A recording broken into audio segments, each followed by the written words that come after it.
حەزەکەم باسی گرنگی ئەم فڕۆکەیەم بۆ بکەی و ئایا ئەم فڕۆکە چۆن ئەبێ خراپێتە خوارەوە لەسەر هورمز؟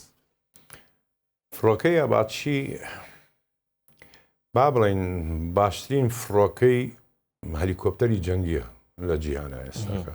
ڕاست هەستە کۆمپانیا هەیە مەسەڵەن فەڕەنسا ئێروت و سیکینگوانە بەریتانی و کامۆفی کای 52 رووسی و کامۆف و نایت هەنتەرت هەیە تۆ مێڵ 28 و مێڵ 24 هەندت هەیە.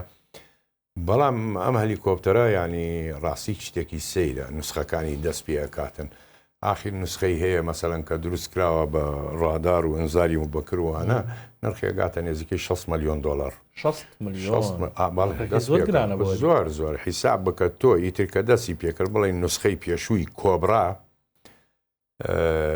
کۆبرا هەر وەکو شینۆکە بەڵام جیاوازەکەی چیامە مۆدیلە تازەترە. کۆبرا دوو شفرەی پێوەیە دوو ڕیشەیە، بەڵام ئاباچی تەنها هەلیکۆپتەرە چوار ڕیشی پێوەیە، چوار پەروانەی پێوەیە، وەکو مێڵ نییە 5 بێتن یان بێڵ 212 ئەمریکی وەوانە دوو بێتن، هەیە 5 هەیە حوتە بە جۆرەکەی بەسەمەیان چوار ڕیشەیە.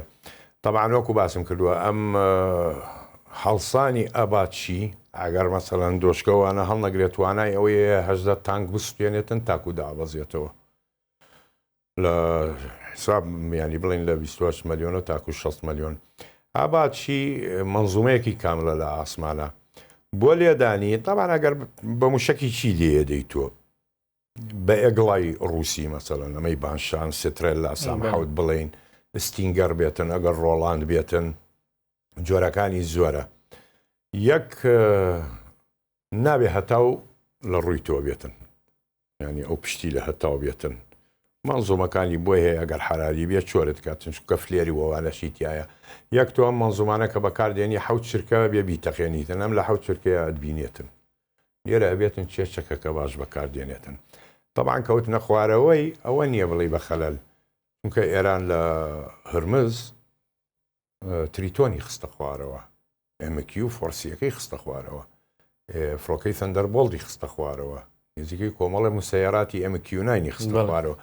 بۆی هەیە کە خست بێتیان ئەمریکا باسی ناکە. ئەمریکا لێرە مەبدەیەکی هەیە بزانە میسینگ ئینفۆرمێشن لە کارە دیار نەما زر بوو.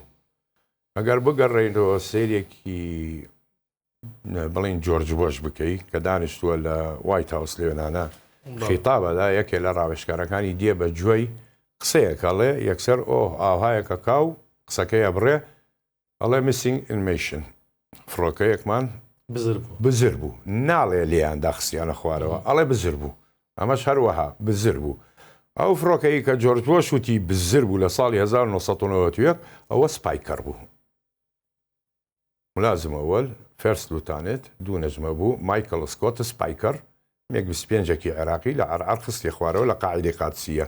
ئەمە میسینگ ئینفۆرمێشن ئەمەش هەروەها دانی پیانانێتن دوای ئەوە مەسەلەن ئەڵێ فڕۆکەوانە کەمەوێ ئەگەر کەوت بێتە دەستیان چونکە تاکو ئێستا مەسیری دیار نیە مەجهولە هەتاکو دەرەکەوێتن.